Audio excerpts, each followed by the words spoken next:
پاکستان میں جاری سیاسی ہلچل اور سیاسی بگاڑ کے حوالے سے اوورسیز پاکستانی جو ہیں وہ بہت خدشات کا شکار ہیں، اور اوورسیز پاکستانیوں میں بڑا اضطراب اور بے چینی پائی جاتی ہے۔ ہمارے ساتھ اس وقت موسٹ سینئر جرنلسٹ کالم نگار دانشور وجاہت علی خان صاحب موجود ہیں۔ ہم ان سے بات کریں گے کہ پاکستانی جو یہاں پہ مقیم ہیں، خاص طور پہ برطانیہ کے اندر، ان کے تحفظات کیا ہیں، اور سیاست جو پاکستان میں جو چلن اس کا چل رہا ہے اس وقت، جو میڈیا پہ بھی ہم لوگ دیکھ رہے ہیں، اس کا نتیجہ کیا نکلے گا، اور وہ پاکستان کی منزل سیاسی کیا ہے۔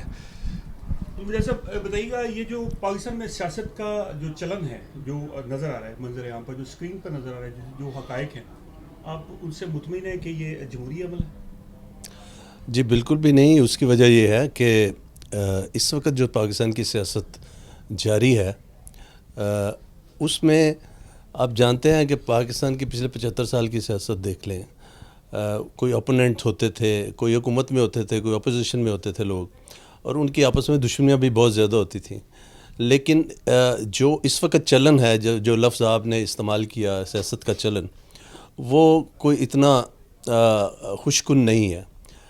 اس پہ ہم سب کو، ہمارے لیے سب کے لیے لمحہ فکریہ یہ ہے کہ پہلے دشمنی اس قدر نہیں بڑھتی تھی کہ آپ کسی ریسٹورنٹ میں بیٹھ کے کھانا کھا رہے ہوں اور کوئی آپ کا اپوننٹ پارٹی کا، سیاسی پارٹی کا کوئی شخص آ کے آپ کو ابیوز کرے اور مار دھاڑ کرے۔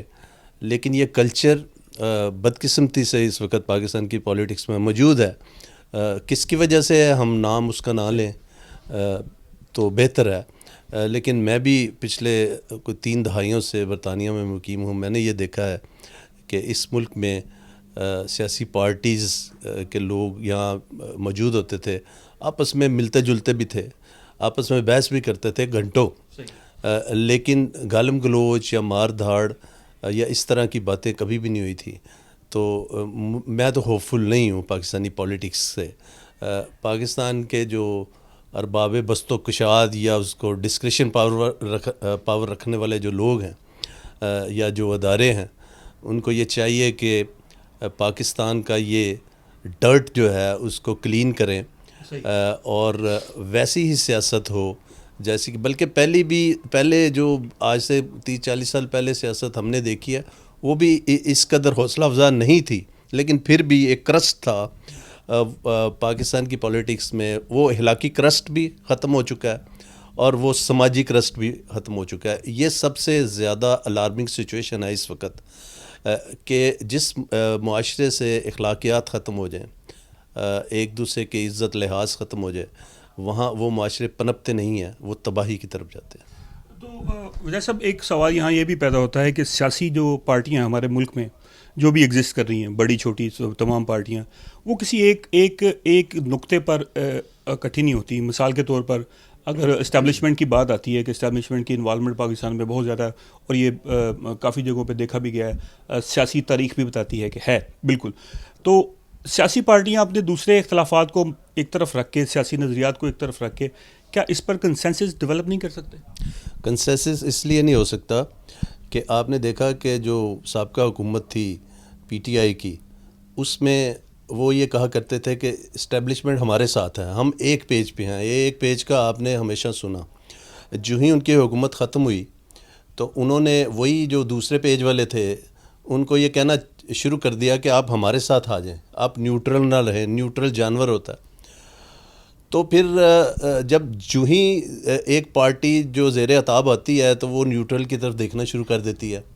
وہ یہ کہتے ہیں، یہ آپ کا بڑا اچھا سوال تھا کہ کیوں نہیں یہ ہماری سیاسی پارٹیز ایک پیج پہ آ کے تو ان نیوٹرلز کے خلاف اپنی جدوجہد کریں، تاکہ وہ ہمیشہ کے لیے ان کا ایک رول متعین جو کہ کانسٹیٹیوشن میں بھی ہے، ان کو ایک باؤنڈری کے اندر رکھا جائے، تو ان کا فائدہ ہے اس میں۔ لیکن یہ بنیادی طور پہ ہر سیاسی پارٹی اپنا حالیہ فائدہ دیکھتی ہے کہ آنے والے چند دنوں میں، مہینوں میں، یا آنے والے 1-2 سالوں میں مسند اقتدار ہمارے قبضے میں ہونی چاہیے۔ اس مسند اقتدار کو حاصل کرنے کے لیے وہ ہر بدلحاظی پہ اتر آتے ہیں، وہ ایک پیج پہ نہیں آتے۔ اور اگر سیاسی پارٹیز ایک پیج پہ آ کے جن سے ان کو خطرہ ہے، جن کو یہ نیوٹرل کہتے ہیں، کبھی محکمہ زراعت کہتے ہیں، کبھی کچھ کہتے ہیں، تو آپ ان کی طرف دیکھتے پھر کیوں ہیں؟ انہیں بلاتے کیوں ہیں؟ انہیں بار بار یہ کیوں باور کرواتے ہیں کہ آپ کے بغیر تو ہم نتھنگ ہیں؟ تو اس لیے پہلے تو ان کو ایک پیج پہ آنا پڑے گا، سیاسی پارٹیز کو، نہ کہ نیوٹرل کو. یہ ایک پیج پہ آئے تو اسٹیبلشمنٹ خود ہی اپنا راستہ متعین کر لے گی، خود ہی اپنی حدود و قیود میں رہے گی. لیکن جب ان کو آوازیں دیں گے آپ بار بار، ذرا آپ کو کوئی ہرڈل آتی ہے، آپ اس کا سیاسی حل نکالنے کی بجائے آپ جو ہے وہ سیدھے گیٹ نمبر فلاں فلاں فلاں پہ چلے جاتے ہیں، راتوں میں ملاقاتیں کرتے ہیں اور کہتے ہیں بھئی ہمارا ساتھ دیں اور ہمیں دوبارہ سے اس مسند پہ بٹھا دیں. بالکل صحیح ہے. اب جیسا ایک شہباز گل صاحب کے حوالے سے بڑا ضروری ہے بات کرنا، مین سٹریم ایشو چل رہا ہے. آپ کیا سمجھتے ہیں کہ ان کا ٹرائل جو ہے وہ صحیح سمت میں ہے؟ سوری جی، شہباز گل کی جو آپ نے بات کی ہے، شہباز گل کی کانسٹیٹوئنسی نہیں ہے، ہی از ناٹ اے پولیٹیشین. لیکن وہ سم ہاؤ وہ سیاسی گھس بیٹھیے بھی بہت سے ہوتے ہیں، ہر پارٹی میں وہ شامل ہوتے ہیں، یہ بھی اس طرح آ گئے. ہمیں اس پہ کوئی اعتراض نہیں ہے. لیکن میں یہ کہتا ہوں کہ شہباز گل پہ جو الزام ہے، الزام یہ ہے کہ اس نے فوج کے اندر بغاوت کو اکسایا ہے. اس نے یہ کہا ہے کہ فوجی آفیسر جو ہیں اپنے سے بڑے آفیسر کا حکم نہ مانیں، یہ بغاوت پہ اکسانا ہوتا ہے. یہ کہا جاتا ہے کہ پچھلے دور میں یقیناً نواز شریف ہو یا آصف علی زرداری ہوں یا کچھ اور لوگ ہوں، ان سب نے فوج پہ تنقید کی ہے، اسٹیبلشمنٹ پہ تنقید کی ہے، لیکن تنقید میں اور بغاوت پر اکسانے میں بہت بڑا فرق ہے. میں یہ کہتا ہوں کہ شہباز گل کا یہ جرم کم ہے.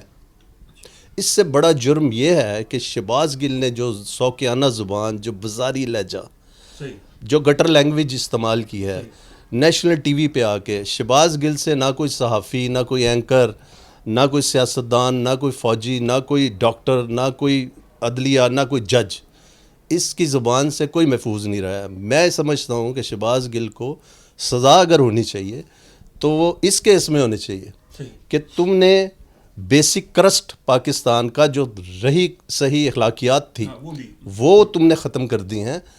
اس کی زبان اس پہ بند ہونی چاہیے.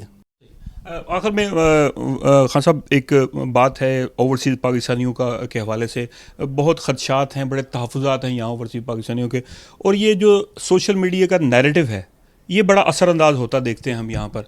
آپ کیا سمجھتے ہیں کہ اوورسیز پاکستانیوں کو، چونکہ اب دیکھیں سابق وزیر اعظم ہمارے میاں نواز شریف جو ہیں وہ بھی یہاں موجود ہیں، سیاسی حرکات و سکنات ہم روز دیکھتے ہیں، نقل و حرکت چل رہی ہے، آنا جانا بھی چل رہا ہے، میٹنگز ہو رہی ہیں، سب کچھ ہو رہا ہے، وہ بھی ایک نیریٹو یہاں پہ اوورسیز میں رہتا ہے. لیکن زیادہ تحریک انصاف کا جو نیریٹو ہے وہ کیوں زیادہ اثر انداز ہوتا ہے اوورسیز پاکستانیوں کے اندر خاص طور پر؟ پہلی بات آپ کی جو ہے سوشل میڈیا کی، تو میں یہ سمجھتا ہوں کہ اب ہمیں اس بات کو تسلیم کر لینا چاہیے کہ جو وار زونز ہوتے تھے نا، اب وار زونز کی ڈومینین جو ہے وہ چینج ہو چکی ہے.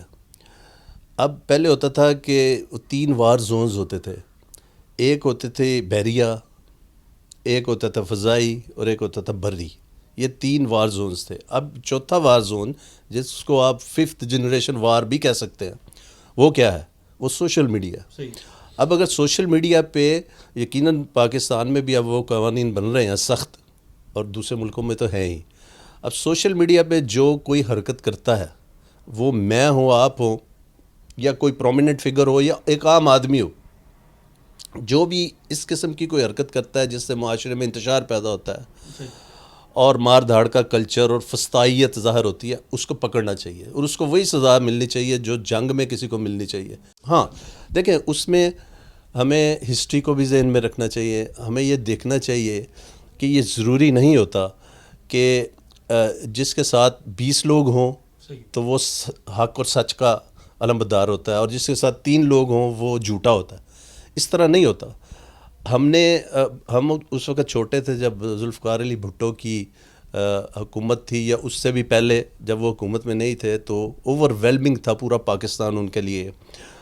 گو کہ میڈیا اتنا ایڈوانس نہیں تھا، اخبارات ہی ہوتے تھے. لیکن اس کے باوجود جو ہمارے بزرگ سینئرز بتاتے ہیں، ہمارے جو بزرگ ساتھی سینئر بتاتے ہیں، وہ یہ کہتے ہیں کہ یہ آج جو آپ پی ٹی آئی کے جلسوں میں لوگوں کو دیکھ رہے ہیں یہ کچھ بھی نہیں ہے. ہم نے یہ دیکھا ہے, انہوں نے یہ دیکھا ہے کہ جلسے کس طرح ہوتے تھے, اور اس کے جو بھٹو صاحب کے ورکر تھے وہ کس طرح کے ہوتے تھے. وہ کوئی مثال دے رہے تھے, ہمارے جنگیر بدر ایک سیاستدان ہے, فوت ہو چکے پیپلز پارٹی کے.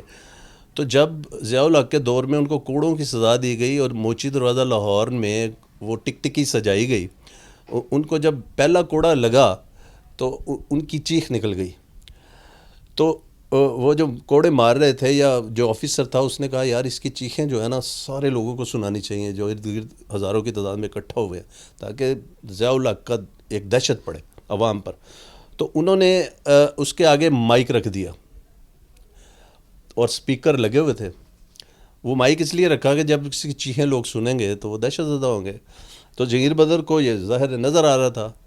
جنگیر بدر کو جب دوسرا اور 10واں کوڑا پڑا, یعنی کہ 2 3 4 5 8 10 جو 9 کوڑے اس کو پڑے تھے, اس کا کیا تھا اس کی زبان پہ, جیے بھٹو, نعرہ تکبیر, جیے بھٹو. یہ ہوتے ہیں سیاسی ورکر. یہ نہیں ہوتے کہ پہلے ہی دن آپ رونا شروع کر دیں, ہے نا, آپ کہیں جی میں جٹ دا پوتا. وہ جو سارے جٹ جو ہیں شرم سے شرمشار ہے بھائی, ٹھیک ہے. کل آپ کے سامنے ایک اور جٹ نے یہ کہا کہ میرا تو سر شرم سے جھک گیا. میں تو یہ اظہار تفنن یہ بات ویسے کر رہا ہوں, لیکن بات یہ ہے کہ ہمیں اس سے انسپائر نہیں ہونا چاہیے کہ زیادہ لوگ ہیں جی. تو اس لیے ہمیں ان باتوں سے انسپائر نہیں ہونا چاہیے. ہمیں یہ دیکھنا چاہیے کہ کون سا لیڈر جو ہے وہ جو کم بد زبان ہے, ہم نے اس کے ساتھ ہونا ہے, ٹھیک ہے نا. آئیڈیل سچویشن یہ ہوتی ہے کہ کوئی انتہائی با اخلاق لیڈر ہو جو گالم گلوچ نہ کرے, جو دہشت گردی نہ پھیلائے, جو فسطائیت نہ پھیلائے, جو بازاری زبان استعمال نہ کرے. لیکن اگر 2 4 5 6 لیڈر آپ کے ہیں تو جو کم بد زبان ہے آپ اس کے ساتھ ہوں گے نا, ٹھیک ہے. تو میری تو یہی آپ سے کہنا ہے کہ زیادہ لوگوں سے انسپائر نہیں ہونا چاہیے. جی بالکل, وجاہت علی خان صاحب کی آپ نے بات سنی. اب اگلے پارٹ میں ہم ان سے مزید مفصل گفتگو کریں گے. بالکل صحیح بات ہے, سیاستدان صرف سیاست اور جمہوریت کے علمبردار نہیں ہوتے, وہ معاشرے میں اخلاقی قدروں کے علمبردار بھی ہوا کرتے ہیں. اگر ہماری یہ ویڈیو آپ کو پسند آئی تو پلیز سبسکرائب کیجیے, لائک کیجیے اور شیئر کیجیے.